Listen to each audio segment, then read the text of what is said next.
to this module on written communication.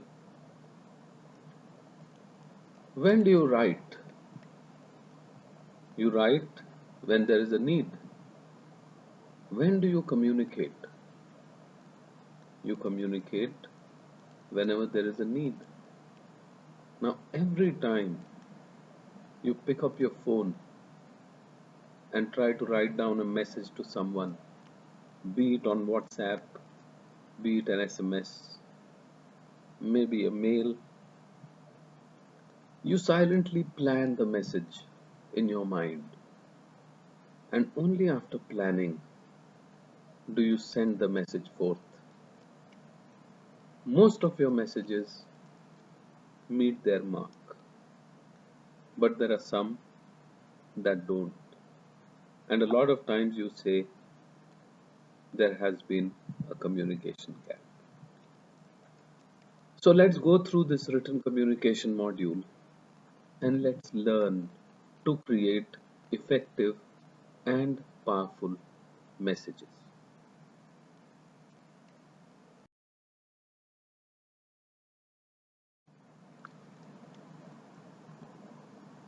How much do you read or write? In our daily lives, it is said that all of us are exposed to a lot of writing and reading throughout the day. You start your morning with the morning newspaper. The moment you get your hands on the newspaper, you want to read it. You want to know what's going on in the world. And that's where, your reading starts right from early morning, along with a cup of tea.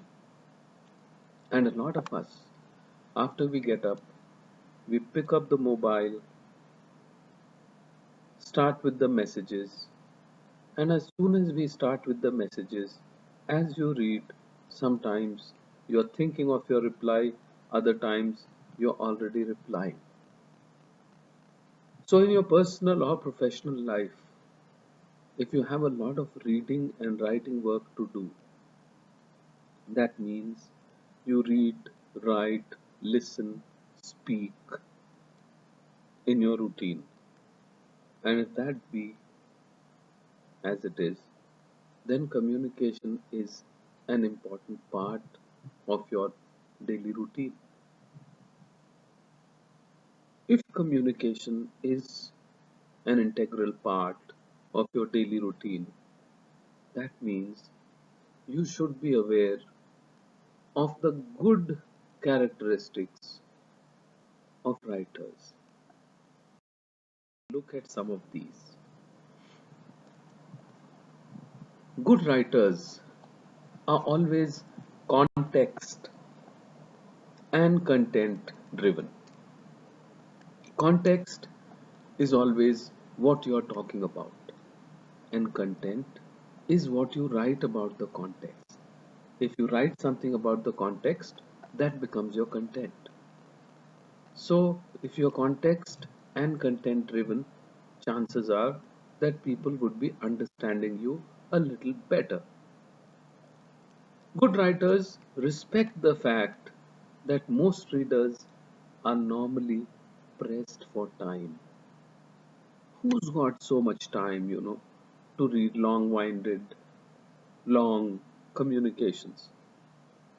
Everybody's rushing, everybody's rushed for time. So if you respect other people's time and if you create messages that are going to be concise, though complete, and that are not going to waste anybody's time, then you would be considered a good writer. In most conditions, and we'll see which are the conditions where you do not, but in most conditions, we always try to put facts first. Good writers are also writers who, even if they are posing a problem, they would always like to pose a solution. So these are the characteristics of good writers. Examples of writing? Well, minutes of a meeting, memos, faxes, emails. You do all these in your professional life. Letters, letters of inquiry, complaint, adjustment, joining, appointment, cover letter, notices, circulars, office orders, company brochures, pamphlets, newsletters, bulletins, business reports and proposals, messaging and chat, legal notices and briefs, press releases and write ups for the media, personal messages and notes, and so on and so forth. So, these are all examples of writing where you would need to decide on what you are going to put into each one of these messages. Now, let's see how you could become an effective writer. The first thing that you need to do is plan your message. Once you have planned your message, you need to then organize your thoughts and ideas. Once you have organized your thoughts and ideas, you'll need to draft your message. Once you have drafted the message, you have to revise your draft. And once you have revised your draft, you have to edit the message for accuracy and then proofread for errors. In the rest of the presentation, we are going to look at all these steps. But ladies and gentlemen, even before you go into your boss's cabin and ask the boss for leave the next day, you have planned what you're going to say. Before you go and ask someone for a favor, you have planned what you're going to say. In fact, you have also planned what you will say depending upon this response, another response, or some other response, and you have everything planned out. That if he says this, I'm going to counter by saying this. If he says this, I'm going to counter by saying that. So everything is planned. So it is with written messages. You must plan each and everything. As you begin, to start planning your message, the first step that you need to take is to identify your purpose. Why are you writing? If you don't have an objective, if you don't have a purpose, well, don't write. But if you have a purpose, define your purpose. If you define your purpose, you'll make sure that you meet your purpose, that you achieve your purpose. Once you have defined your purpose, you need to define your audience. Who is the reader? Who is the receiver? A lot of times, the same message to two different sets of people would sound different, would be written in a different way. If your boss is a great friend of yours and you're very, very close, you may just barge into his cabin and say that, boss, tomorrow I'm off. But if you've got a new boss who's known to ask questions, who's known to give, a lot of scrutiny to such requests, then you would be very guarded. You would make a case and then you would go inside. So it all depends on your audience, how they're going to receive it. Once you have chosen your audience and purpose and you analyzed your audience, then you would be choosing ideas. What are the ideas that I'm going to put forth in my message, which I'm going to convey? And then you would like to collect your data. What supporting data have I got? How can I make my case stronger? And then you would go around organizing your message. How can you best organize your message? And we look at organization plans. Once we've been able to organize the message well, that's a big thing. A well organized message would have a great chance of meeting its mark.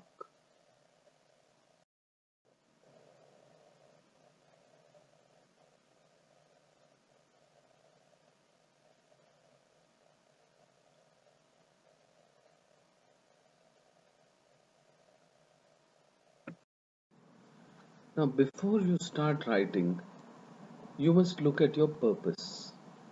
Purpose. Am I trying to inform or explain something to my audience? Am I trying to persuade or motivate my reader to do something after reading my message? What is the response you want from your audience? That's your purpose. My purpose is to get a response. My purpose is to get this response or that response. So that needs to be defined. And audience analysis, as we saw in the last slide, if you ask yourself these questions, you would have defined your audience. Now let us see, how you could further clarify your purpose.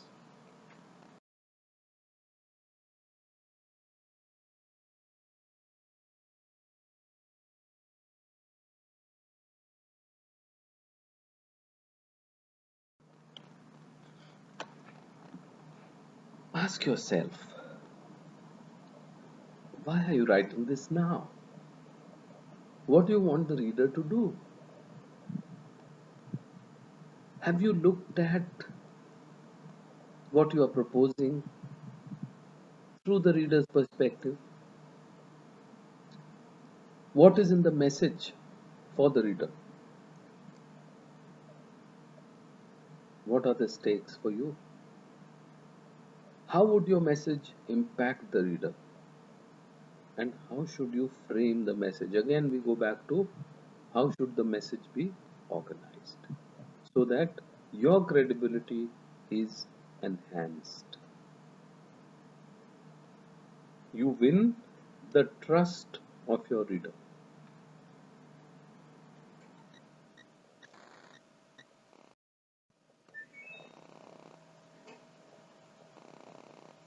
Now let's choose ideas. I've got my purpose. I don't, you know, feel I'd be able to meet my purpose unless I've got some powerful ideas to convey. So I need to find, you know, ideas that are connected to the purpose, that are connected to the context. If I'm writing a reply, have I covered everything? Because the customer or whosoever sent me an inquiry, whosoever inquired, would have given a list or would have written down what they want, and have I covered everything? For a sales letter, have we done enough brainstorming? And can you support all your ideas with evidence? Alright. So the first thing is the need for writing. The second is purpose. Third is audience. Fourth is ideas.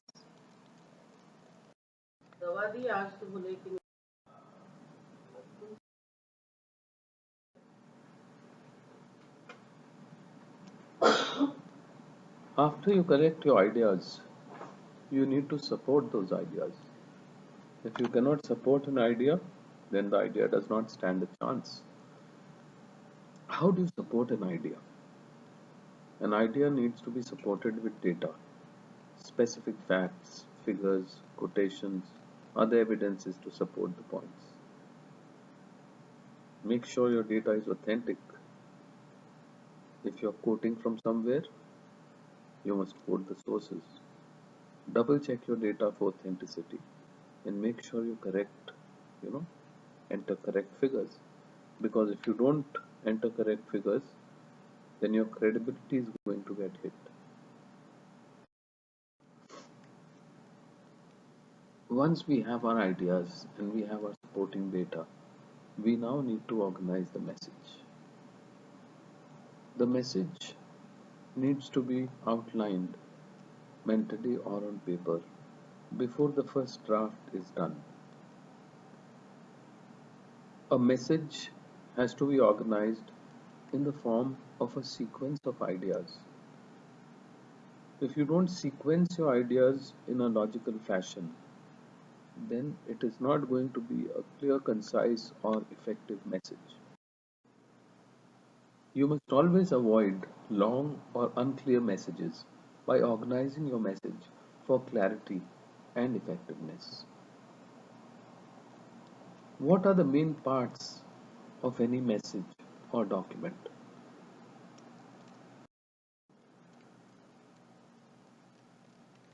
The three main parts of a document are introduction, where you talk about your purpose for writing and what you're writing about. Main body, the main message, arguments, evidence, and facts. And the conclusion, a summation of the above and the action you desire from the reader. If you follow this organization, you will seldom go wrong because everything has to have a beginning and an end, the introduction and the conclusion, and the main body, the main points, the main arguments in the middle. So, with these three things in mind, you would need to organize your message now. When you organize a message, there are two kinds of organization plans. One is a direct approach, which begins with the main idea. We had spoken about giving facts first. Now, this is the kind of a message in which you have the facts first approach, where you begin with the main idea. Such an approach is useful for direct requests and for good news messages. For persuasive requests and bad news messages, we may use the indirect or the inductive approach. In this case, the main idea or the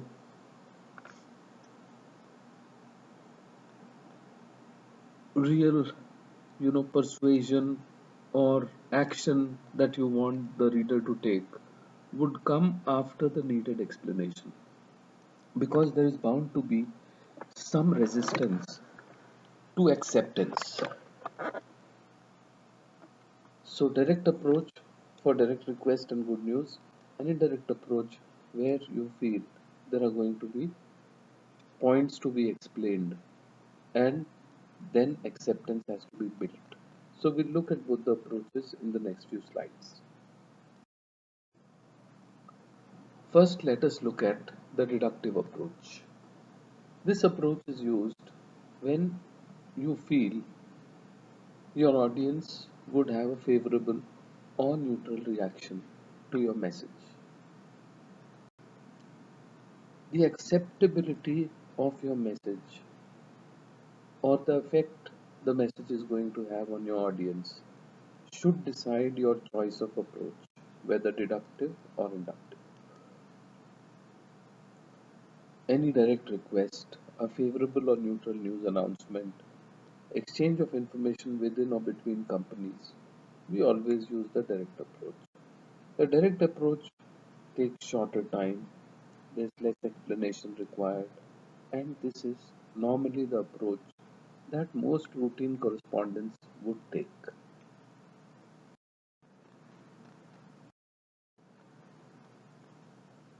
The inductive or indirect approach. The inductive or indirect approach is used whenever you feel that the acceptability of your message is going to be low.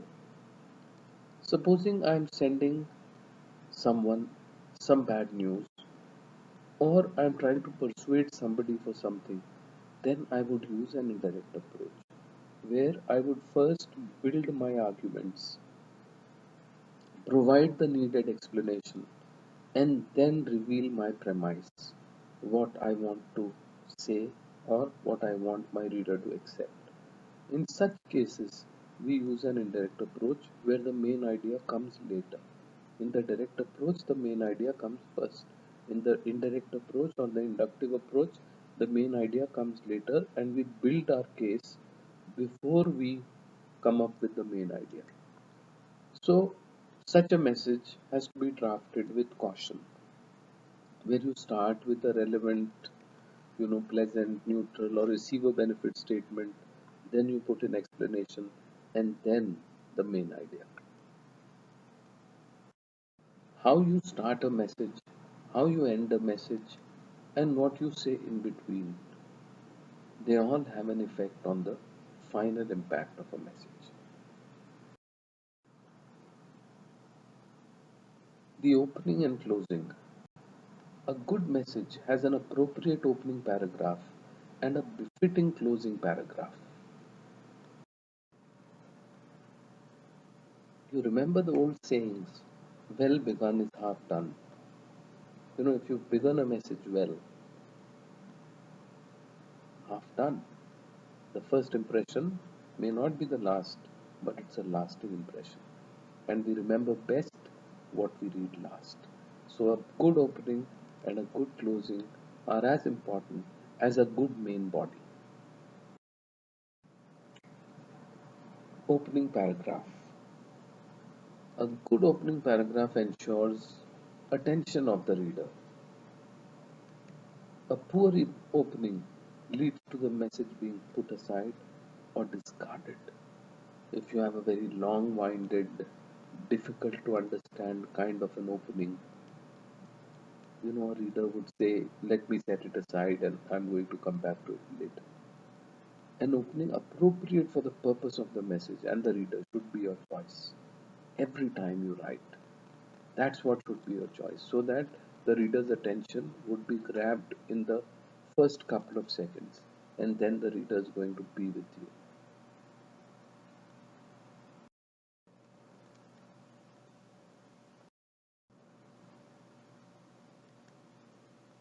The opening. The first paragraph should be short, concise, clear. Put the matter in perspective. Talk about the context. Say what you're going to say. Sincere and courteous tone. Language should be clear, concise, unambiguous, so that the person who's reading it, he is on board from the word go. The message should be put in the right context through the opening paragraph. A good introduction, a good opening always goes a long way in creating an understanding for the whole message. It creates a base. Closing. As we said, an opening is very, very important, but so is a closing. A strong closing is most likely to motivate the reader to act as requested. It should be clear, concise, polite. Clarity is very, very important. You should know what you want and you should show what you want. If you're able to show what you want, and if you built your case well with ideas and supporting evidence, chances are that the reader is going to take the action that you wanted. The action request should be clear and complete with the 5 W's and 1 H. What, why, when, who, where, and how, wherever applicable. So, why should an action be taken? Who should take the action? Why? What action? When? Where? And how it could be done? All this is very, very important. So, if you've been able to make a clear, concise case and then restate the case here in your closing, the impact is going to be huge. A positive and courteous closing will leave the reader in a positive frame of mind, even if what you're suggesting is something that does not go down very well with the reader. Even then, the reader would be forced to think about it.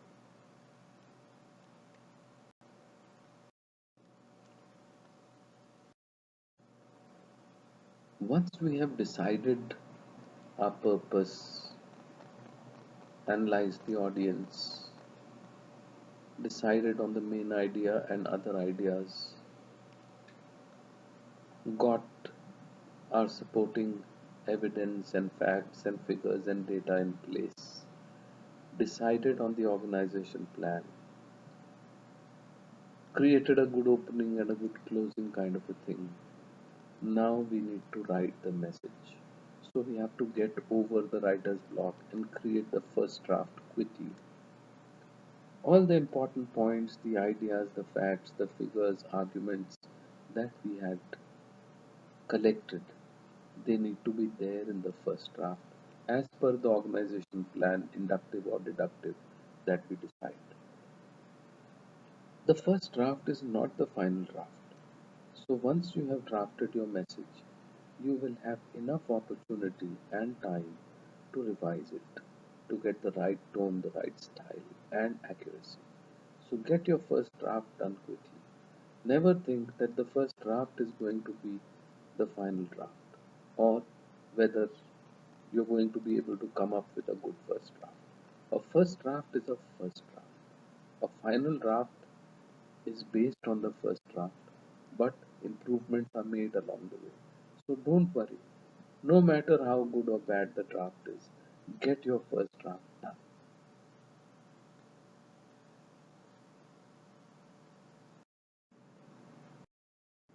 Once you are done with the first draft, you now need to start revising the message. So revise carefully to insert necessary information and delete unnecessary details. See, you had originally planned your message, then you organized your message, then you put in, data that you needed, then you decided on all the supporting evidence, etc. So now make sure all important ideas and points are supported in a logical way according to the organization plan that you wanted. Now review the draft in terms of completeness, conciseness, clarity, consideration, concreteness, courtesy, and correctness.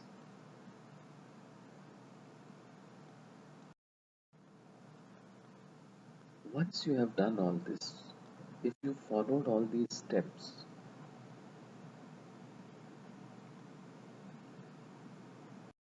chances are that you would have got a pretty good message constructed by now.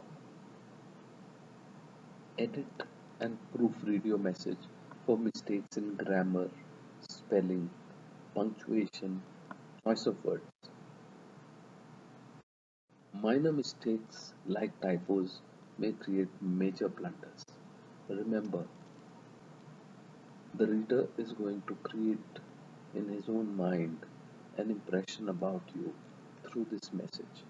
So small errors can create big bad impressions. An error-free document increases the effectiveness of the message. An error-ridden document creates a poor impression about you. So please edit and proofread your document. If you follow the steps that we have enumerated, and if you follow them every time that you have to create a message, no matter how short, no matter how long, chances are you would not go wrong in your written communication. Now, in the next couple of modules, we are going to look at oral communication, and we are also going to look at non-verbal communication. Thank you.